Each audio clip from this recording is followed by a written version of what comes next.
खबरों में आगे बढ़ते हुए बात अब सौरभ शर्मा की करते हैं। सौरभ शर्मा की कमाई को लेकर ईडी ने एक नया और बड़ा खुलासा किया है। परिवार और दोस्तों के नाम करोड़ों की एफडी करवाई हुई थी सौरभ शर्मा ने।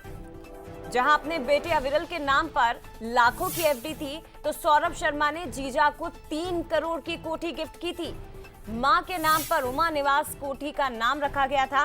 4 साल में जीजा को जबलपुर का सबसे बड़ा बिल्डर सौरभ शर्मा ने बना दिया।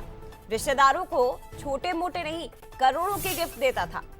रोहित को सौरभ का सबसे बड़ा राजदार बताया जा रहा है और रोहित तिवारी ही सौरभ शर्मा का जीजा है, जिसे 4 साल में जबलपुर का सबसे बड़ा बिल्डर बनाने में सौरभ शर्मा का हाथ रहा।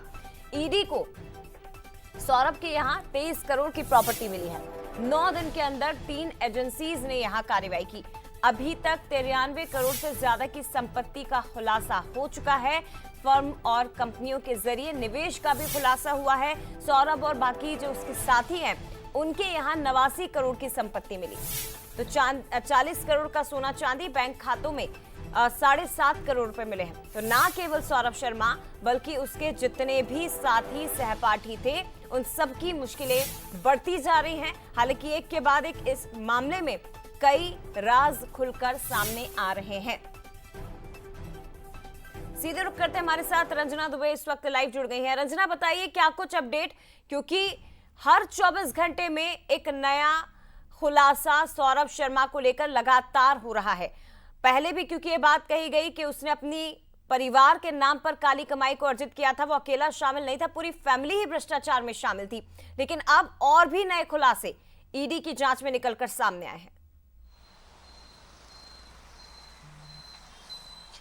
देखिए जो है, जैसे जैसे जांच आगे बढ़ रही है, लगातार कई चौंकाने वाले खुलासे सामने आ रहे हैं सौरभ शर्मा के इस मामले में।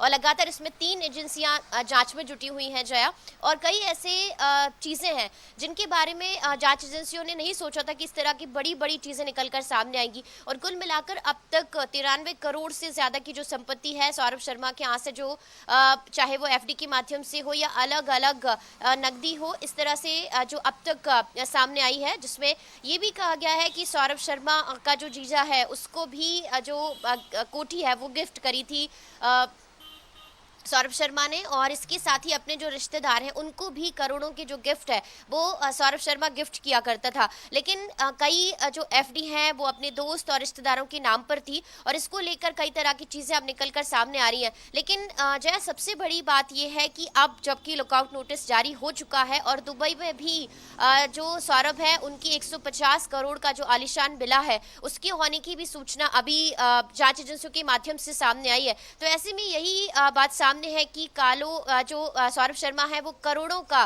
जो काला कारोबार है वो अब तक खड़ा कर चुका था। और अब जबकि जांच एजेंसियां जांच कर रही हैं, तो अब सवाल यही है कि जब लुकआउट नोटिस जारी किया जा चुका है, तो अब कब सौरभ शर्मा को भारत लाया जाएगा, कहां पर है, दुबई में ही है या कहीं और है, अभी इस बात को लेकर भी जो सही चीजें हैं वो पुष्ट नहीं हो सकी हैं। हालांकि जो ईडी है, उसने आयकर विभाग है, उसने सौरभ की मां से 1.5 घंटे तक करीब पूछताछ की है। चेतन से भी लगातार जो पूछताछ है वो लगातार की जा रही है, और अब यही देखना होगा कि किस तरीके के बयान निकलकर सामने आते हैं और किस तरीके से अब जांच एजेंसियां अपनी जांच को आगे बढ़ाती हैं, ताकि इस पूरे मामले में जो बड़े बड़े नाम हैं, जो बड़े बड़े लोग इसमें शामिल हैं, उनका भी इस जांच के माध्यम से खुलासा हो सके। लेकिन अब देखना यही होगा कि जांच में आगे और क्या चीजें निकलकर सामने आती हैं और कब भारत सौरभ शर्मा को लेकर लाया जाएगा। जया, निश्चित तौर पर रंजना, क्योंकि सौरभ शर्मा को लेकर बड़े खुलासे हो रहे हैं, उनकी प्रॉपर्टी को लेकर बड़े खुलासे हो रहे हैं, कितने राज हैं,